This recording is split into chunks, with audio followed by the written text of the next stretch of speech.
सभी भक्तों को श्री शिवाय नमस्तुभ्यम। वीडियो को लाइक करें, चैनल को सब्सक्राइब करके वीडियो को शेयर करें। तो गुरुजी ने बताया है एक नया उपाय। आपकी कोई भी मनोकामना हो, आपकी कोई भी कामना हो, विशेष कामना क्यों ना हो, या संतान प्राप्ति की इच्छा हो, रोग मुक्ति की इच्छा हो, या जो भी हो, आपको 7 दिन लगातार वैशाख के महीने में सप्त तीर्थ वाला ये उपाय करना चाहिए। सप्त तीर्थ का ये उपाय 7 दिन लगातार करना है और 7 दिन अलग अलग शिव मंदिर में जाकर आपको ये उपाय करना है।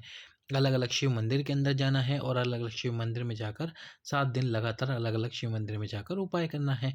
यदि आप अलग अलग शिव मंदिर में नहीं जा सकते तो अपने ही घर पर आपको पार्थिव शिवलिंग का निर्माण करना है और पार्थिव शिवलिंग का निर्माण करके आपको ये उपाय करना है। चाहे आपकी कोई कामना हो, चाहे आपकी कोई मनोकामना हो, चाहे संतान प्राप्ति की इच्छा हो या आपकी रोग मुक्ति की इच्छा हो।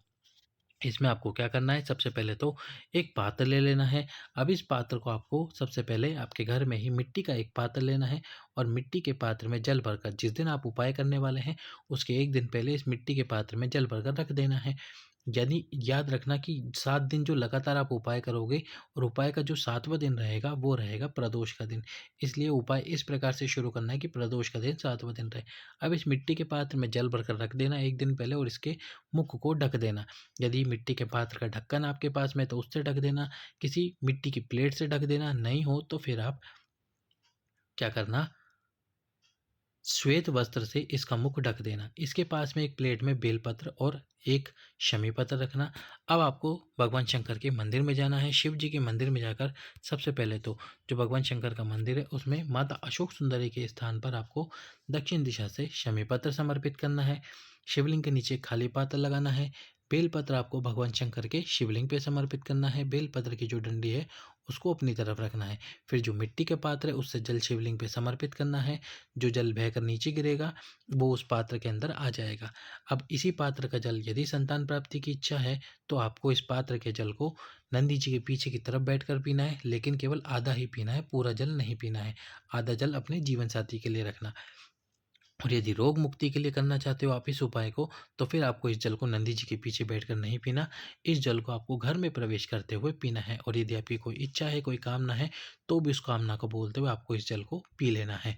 इसके बाद में आपको 7 दिन लगातार करना है ये उपाय और 7वें दिन आपको भगवान शंकर के प्रदोष का दिन रहे इस दिन इस प्रकार से इस उपाय को शुरू करना है। 7 दिन लगातार अलग अलग शिव मंदिर में जाना है।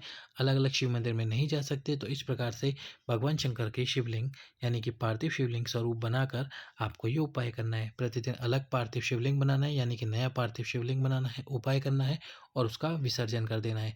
जो 7वां दिन रहेगा आपके उपाय का, उस दिन आपको भगवान शंकर के, या तो आप मंदिर में जा रहे हैं तो मंदिर में उपाय करके आना और यदि शिवलिंग बना रहे हैं तो शिवलिंग पे उपाय करके आना। इसके बाद में आप उपाय करने के बाद जो जल है उस जल को आपको प्रदोष काल में यानी शाम के समय प्रदोष काल में पीना है। प्रदोष काल में उस जल को पीना। भगवान शंकर का पंचाक्षर मंत्र, षडाक्षर मंत्र या श्री शिवाय नमस्तुभ्यम जो कि शिव महापुराण का मूल मंत्र है उसको बोलते हुए आपको इस जल को पीना है। कितनी बार बोलना है? 11 बार मंत्र बोलना है। 7 दिन लगातार, यानी कि बैसाख महीने के बैसाख महीने में ये उपाय किया जाता है और बैसाख महीने के 7 दिन लगातार आपको ये उपाय करना है। बैसाख महीने के 7 दिन और 7वां दिन प्रदोष करे, इस प्रकार से आपको इस उपाय को करना है। आपकी कोई भी कामना हो, कोई भी मनोकामना हो, वह पूर्ण अवश्य ही होगी। सभी भक्तों को श्री शिवाय नमस्तुभ्यम। हर हर